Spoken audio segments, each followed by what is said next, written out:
Good morning. I'm the United States Attorney Jaime Esparza for the Western District of Texas, and I'd like to just take a moment to introduce those who are to my left and my right. Here at the podium to my right is Assistant United States Attorney Eric Fuchs, Sarah Spears, and Amanda Brown to my right. And on my left are the co-directors of Joint Task Force Alpha. They are also Assistant United States Attorneys, Ian Hanna and Jeff Hepburn. And also prosecuting this case that we're going to talk about, but not here today, is Jose Luis Acosta. He's an Assistant United States Attorney, and he works out of El Paso. Plus, another Assistant United States Attorney who is a trial attorney, Alexandria Skinion from the Department of Justice Criminal Division. I appreciate all you joining us this morning for this morning's announcements. It is a significant development in a case that is well known here in San Antonio. This case is the case that's involving the tractor-trailer smuggling incident that resulted in the deaths of 53 migrants on June of 2022. Before I begin, I'm hoping this is going to work. The Principal Deputy Assistant Attorney General, Nicole Argentieri, has provided her remarks from the Department of Justice. And let's see if this works.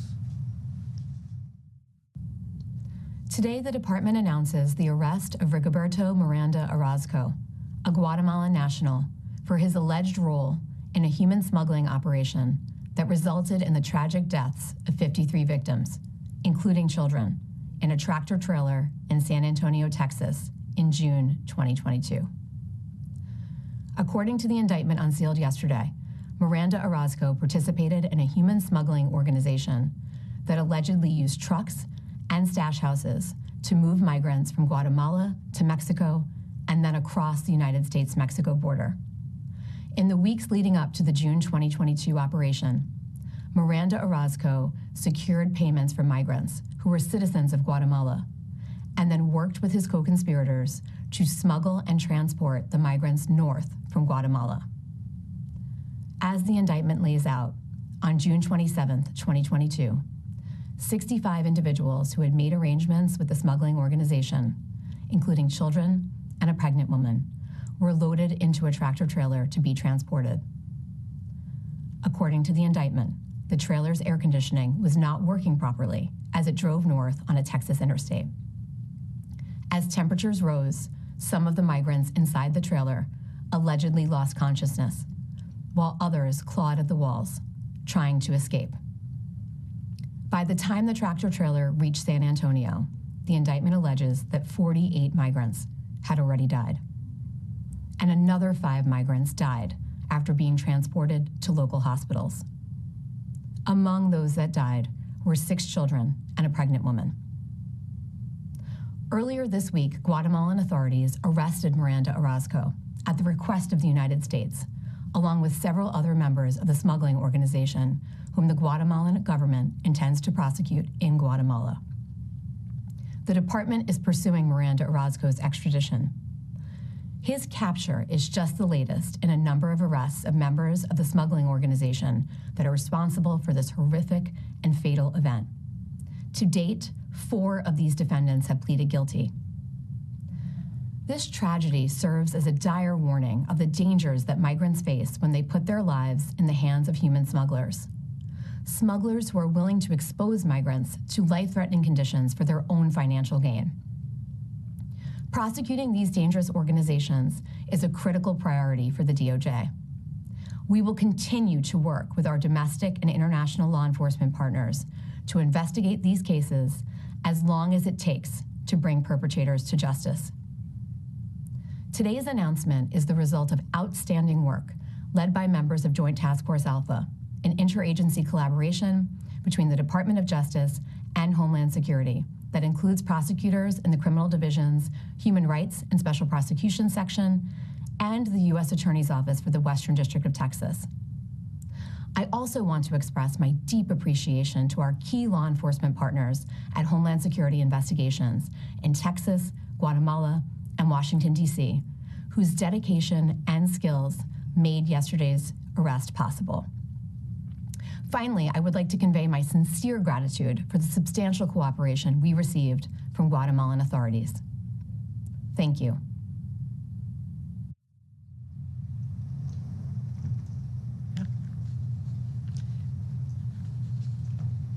So, as you just heard, the Guatemalan law enforcement and military forces successfully conducted an operation yesterday to arrest and detain Rigoberto Roman Miranda Orozco. Prior to yesterday, excuse me.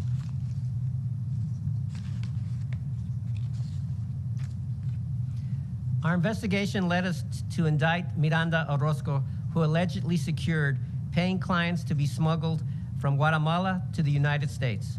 Some of these migrants ultimately and tragically were transported to the tractor-trailer incident here in San Antonio. Prior to yesterday, we had arrested 7 other defendants for their involvement in the smuggling operation, including 2 U.S. citizens and 5 Mexican nationals.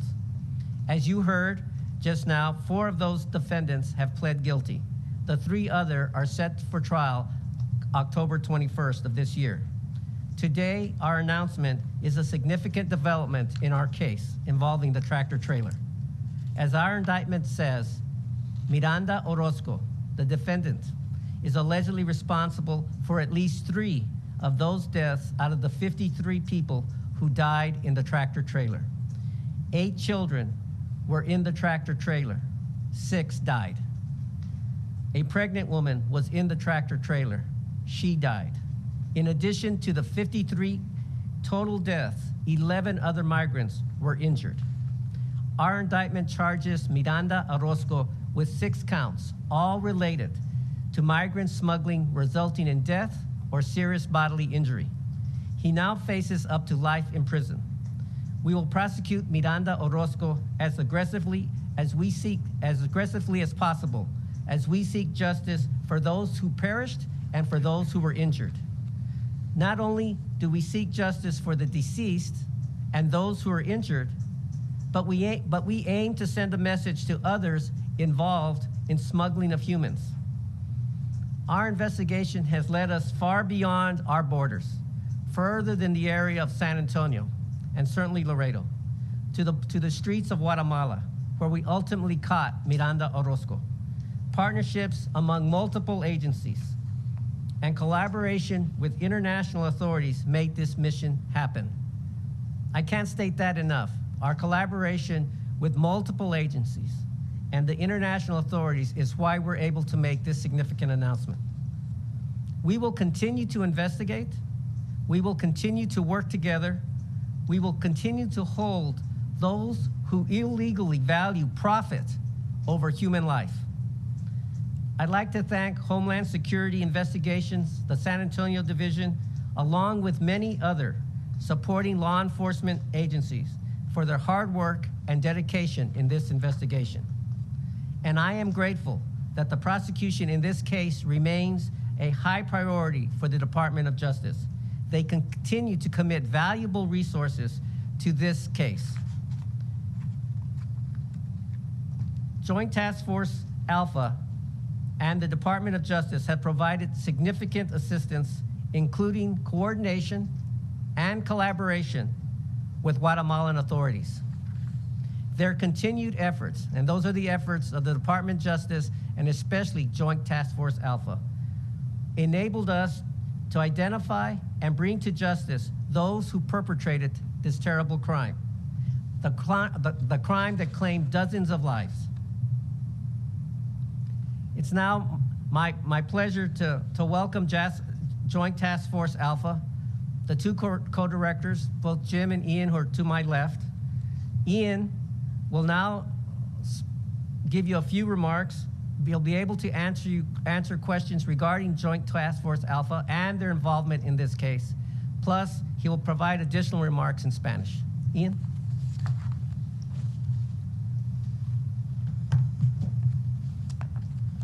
Muy buenos días, Ian Hanna, co-director de la Fuerza Tarea Conjunta Alpha. Le quiero agradecer al señor fiscal federal Esparza la invitación a participar hoy en esta conferencia con ustedes.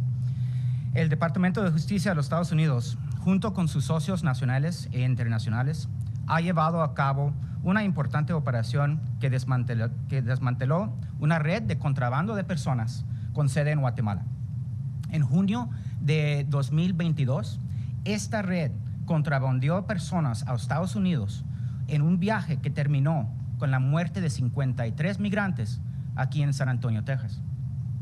21 de esos migrantes fallecidos eran guatemaltecos. Ayer, el 21 de agosto, las fuerzas policíacas guatemaltecas cumplieron en territorio guatemalteca con 12 órdenes de cateo y 7 órdenes de detención. Uno de esos sujetos que fue detenido era el ciudadano guatemalteco Rigoberto Ramón Miranda Orozco. Él fue arrestado bajo la solicitud de los Estados Unidos con el fin de ser extraditado aquí a Estados Unidos para enfrentarse a la justicia norteamericana en una corte federal en San Antonio, Texas. Él ha sido acusado en el Distrito Oeste de Texas en relación con esta investigación. Los otros imputados serán procesados en Guatemala.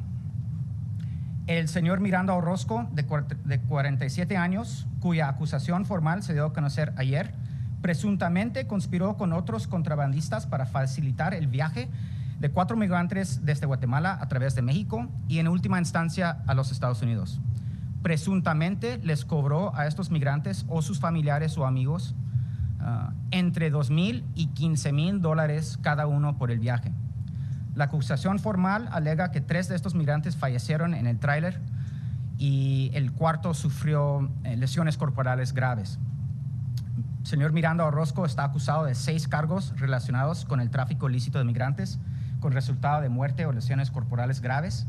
Se enfrenta a pena máxima de cadena perpetua. La acusación formal contra el señor Miranda Orozco y la cooperación entre las autoridades estadounidenses y guatemaltecas fueron encabezadas por la oficina aquí del señor fiscal federal del Distrito Oeste de Texas y la Fuerza Tarea Conjunta Alfa, JTFA.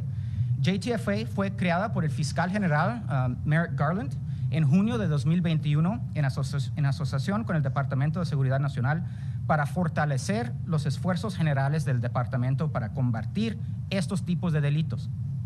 Dado al aumento de prolífico y peligroso contrabando que emana de Centroamérica con efectos en los Estados Unidos, el objetivo de JTFA es interrumpir y desmantelar estas redes. Y estas redes que operan en El Salvador, Guatemala, Honduras, México y recientemente hemos ampliado nuestro portafolio para incluir Colombia y Panamá para enfocarnos en el tapón de Darién. Estas redes ponen en peligro, abusan y explotan y se dedican a aprovecharse de los migrantes y presentan riesgos para la seguridad nacional y estos criminales participan en otros tipos de crimen organizado transnacional. Les quiero comentar que este caso y la investigación relacionada a este caso es uno de los más importantes que manejemos JTFA. Nada sería posible sin el gran esfuerzo y apoyo del señor fiscal federal Esparza y su equipo. Esta oficina ha contribuido en una forma inmensa a cumplir este caso y llevar a estos imputados para que podamos cumplir con la justicia. Esta operación y otros como esta sirven para ampliar la mensaje clave, que es esta.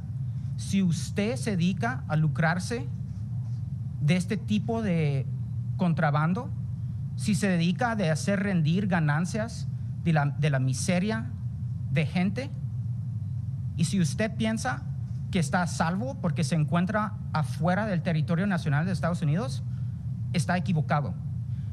Te vamos a buscar, te vamos a investigar y junto con nuestros socios en el extranjero, te vamos a enjuiciar, sea allí donde se encuentra o cuando los hechos son apropiados, te vamos a extraditar a Estados Unidos para que se enfrente justicia aquí.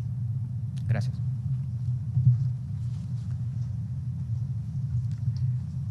Yeah, are there any questions? Yes. Why isn't everybody being extradited to the U.S.?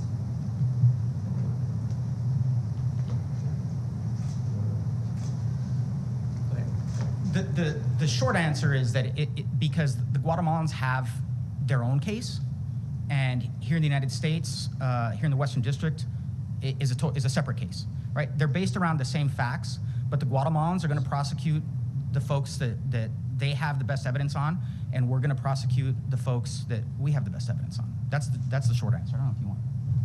Araujo, perdón, nada más si me puedes contestar. Araujo, con la detención de Araujo, ¿termina de alguna manera este peligro o es Araujo parte de otro grupo al que hay que destruir, por decir una palabra? Orozco. Orozco, perdón, no, Orozco. No, en español. Bueno, lo que le puedo decir es que este señor Orozco, nombrado en la acusación aquí en este Distrito Federal, es parte de esta red y es parte de un complot, una conspiración que se dedica al tráfico ilícito de migrantes. Ese es el enfoque de la acusación. Él es el top, es el cabecilla de ese grupo. Es miembro. Es miembro de. Sí. So, hay más gente alrededor de él. Sí, la acusación tiene más, acusa a más gente, ¿verdad? Él es miembro de la conspiración. Yes, sir. Was the Orozco one of 7 total men arrested yesterday? Yes. And can you tell us how do you guys were able to track them down in Guatemala? So yes, there were 7 individuals arrested yesterday, 6 that are going to be prosecuted in Guatemala, and then Rigoberto Miranda Orozco, who we've requested extradition on, and will be working in the coming months to secure his presence here to face the charges that were brought here in San Antonio. He's one of 7, correct. Can't discuss the details of how exactly he was found or apprehended yesterday, but it was an effort by many parties led by the Guatemalan authorities to make that a successful arrest. So back to the extradition. I'm actually from Mexico. I know how jails operate there and in Guatemala. And jails there are severely different than they are here. Usually they have cell phones. Some of them live nicer than I do. So are you guys trusting Guatemala to, persecute these people? Like, I guess I'm not understanding why we can't extradite all of them if these people died in the U.S. I think the answer that Mr. Hanna gave you was pretty complete, but they have the best evidence on the 6 defendants. We have the evidence on Miranda Orozco, so we're going to go forward.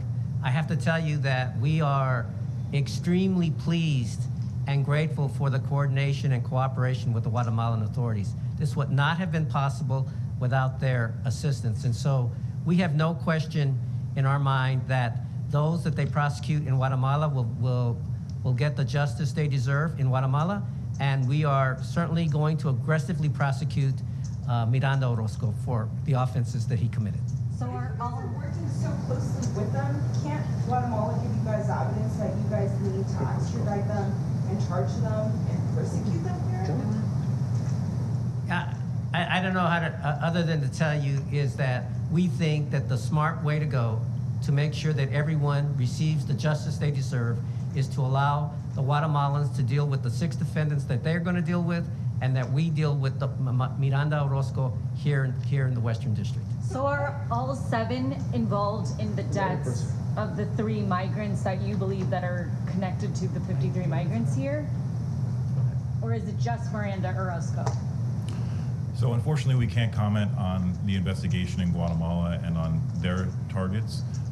So I won't be able to address that directly. I will just go back to your question and add to that the fact that one of the force multipliers of JTFA is our ability to capitalize on our relationships with countries like Guatemala. So we work hand in hand with the line level prosecutors, and we strategize about how best to address targets within that country. In this case, we came to the conclusion that our evidence was best on Miranda Orozco, and we share information with Guatemala just as they share information with us, so we both can get to the best result.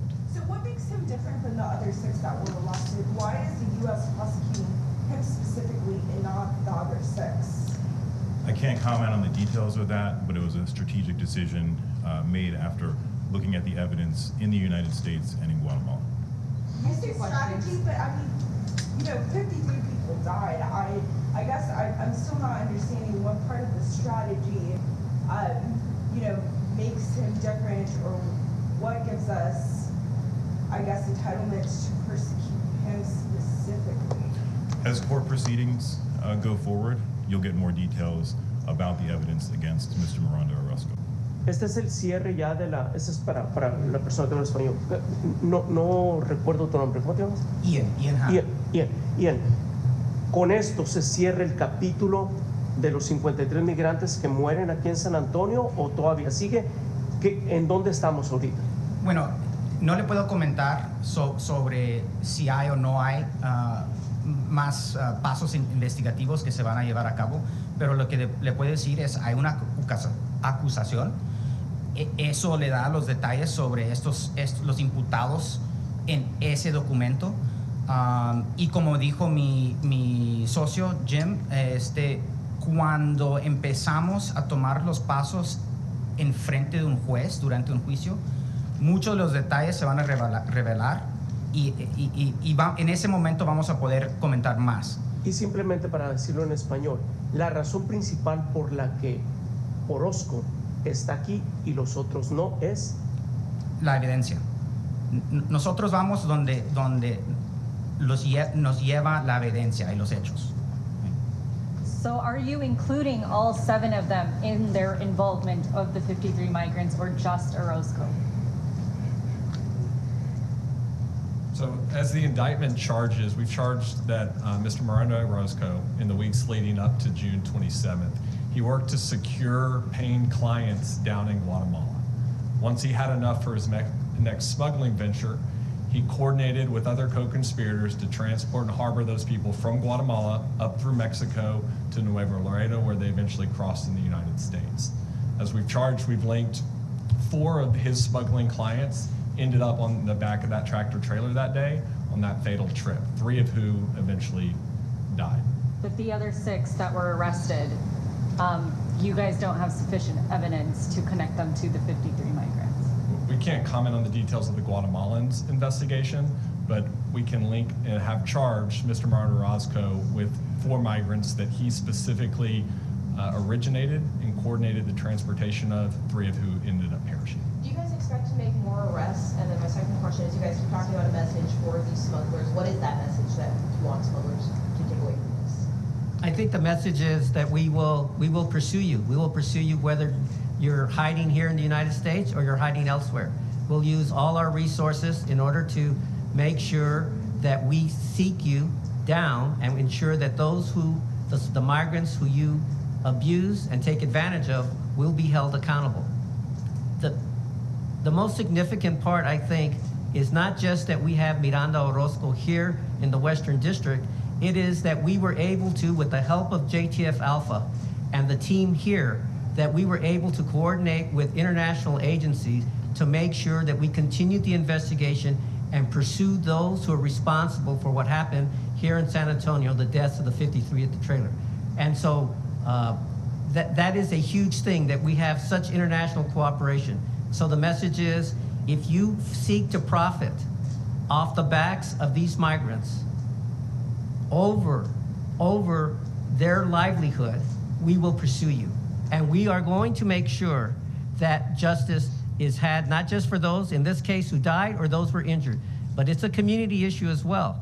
And it is a huge event for us. Why we asked you all to be here is the cooperation that we have, not just within the United States, but also internationally. And do you expect to make more arrests, or is this it? We're not able to comment on the investigation as it continues. Yes, ma'am. It sounds like he's pretty down on the totem pole, right? Like, if he's just finding clients and collecting payment, that's, again, pretty down on the totem pole. So I'm still confused as to why here in the U.S. we're not getting somebody extradited that maybe had a bigger part and is, like, up on the totem pole, or maybe a bigger conspirator to bringing people into the U.S. Like, why are you guys making such a big deal, right, about arresting a guy who's simply finding clients and collecting payment? Have you has Guatemala arrested people who were, you know, above him and had a bigger part in this, or? Okay, my comment, don't take my comment to affirm anything that you just said regarding his role or his participation. That will come out in the case. But do not forget that we have 4 have pled guilty and 3 are set for trial on October 21st. We are aggressively pursuing those who are responsible for what happened at the trailer, what happened when we lost 53 people in June of 2020. I'm sorry, 2020, just 20, I think we had a question for the 2022? 2022. Yes, no, I had a question. So the Guatemalan police characterized Rigoberto Orozco as a ringleader in all of their press releases. Is that how the U.S. DOJ and U.S. Attorney's Office would characterize him? I think we're going to stick to our indictment. The indictment speaks for itself. And so, you know, we are not commenting other than what you'd hear us comment in court as this case proceeds. And as I understand it, those charges are specifically tied to individuals that you were able to connect to his smuggling. Right, and that is exactly what Mr. Fuchs answered, was exactly, he was tracking the indictment exactly as written. How many migrants did you recruit in Guatemala in particular? You want to answer that? I think it's... Yeah. We've charged 4 in the indictment. Yes. One more question. Did you have one more, Bill? As Joint Task Force Alpha expands its investigations into Colombia, Panama, to also look at traffic through the Darien Gap, what does this mean? Are we going to see more arrests? Are we going to see, you know, the discovery of more human smuggling rings? And what does it mean for the migrants who do survive? Do they risk deportation? I'm going to let Mr. Hanna respond, but before he does that, let me just tell you that we are very proud of the success of JTF Alpha. It is something the Attorney General, Garland, stood up, something he thought was important to address issues just like this, incidents just like this one, and we've had really tremendous success. And the beauty of JTF Alpha is the ability for us, at least, and I'm not a big fan of this word, this force multiplier, but it allows us to reach beyond our borders. It allows us to get international cooperation. So I would anticipate that you'll see from us other cases where we were able to be successful because of JTF Alpha and the relationships they've built with other countries. But I'll let... So generally speaking, JTFA, the reason we were created and what our mandate is to go after organizations at an enterprise level, right? So if you're looking at the equivalent of like a drug cartel, it would be the cartel leaders. That's who we're looking after, the leaders of these rings that are dedicated to illegal migrant smuggling and human trafficking. To answer your question directly about the expansion into Panama and Colombia, focusing on the Darien Gap, that was announced a few months ago by the Attorney General in recognition of the tremendous increase in flow of people through the Darien Gap. Right? If we're going to see more arrests and investigations, I can tell you this, there is, we hope so. We have currently an $8 million reward program for information leading to the identification and arrest of Clan de Golfo cartel, that's a Colombian cartel leaders responsible for trafficking illegally people through the Darien Gap. So, you know, that should give you an example of the level of commitment that we've put in to this project, and we're hoping, obviously, that yields results, and that we can not only pay out that $8 million, but identify people and prosecute them either in Colombia or Panama or here in the United States. Again, thank you all for coming. We certainly appreciate the opportunity to give you this, what we think is a very significant event in this case. And I would like to especially thank the team, not only the team here in the Western District in San Antonio, but also JTF Alpha for everything they've done to move this case forward. So thank you.